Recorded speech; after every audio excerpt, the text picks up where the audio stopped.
Հարգելի գործընկերներ, ես իմ հայտարարության նյութը ինչին անդրադառնալու եմ, մի քանի անգամ առիթներ ունեցել եմ արդեն իսկ խոսելու, բայց ստիպված պետք է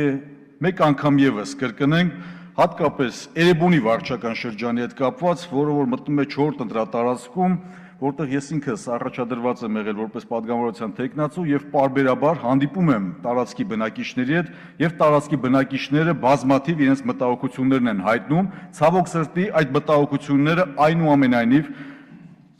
մինչ օրս չեն լուծվում։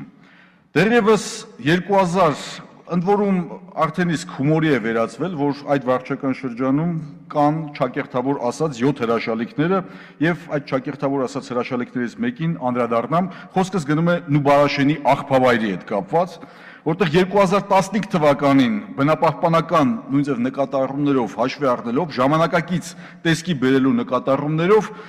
մի քանի կազմակերպություններից ընդհանուր թվով 24 միլիոն եվրո գումար է վերցվել եւ մինչ այսօր ուզում ես տարածքում հասկանալ թե ինչպիսի փոփոխություններ դրական տեղաշարժ է տեղի ունեցել։ Մինչեւ հիմա ամբողջ ճանապարհը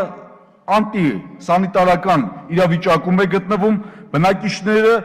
այդ ամեն ինչից չեն քողարկված ոչ մի ձևով։ Նորարեշ, Սարիթաղ, Վարդաշեն, Մուշավան, Բութանիա, Վերին ջրաշեն, այս տարածքներում մինչև օրս կոյուղաջրերի հետ կապված, սանհանգույցների հետ կապված, տանիքների հետ կապված, վերելակների հետ կապված մի շարք խնդիրներ կան։ Եթե համաչափությամբ նայենք վարչական շրջանների ծախսերը, ընդհանուր 2018 թվականի դրությամբ էլ այս աղյուսակում էլ շատ հստակ երևում է, որ Էրեբունի վարչական շրջանի բնակիչները չնայած նրան, որ իր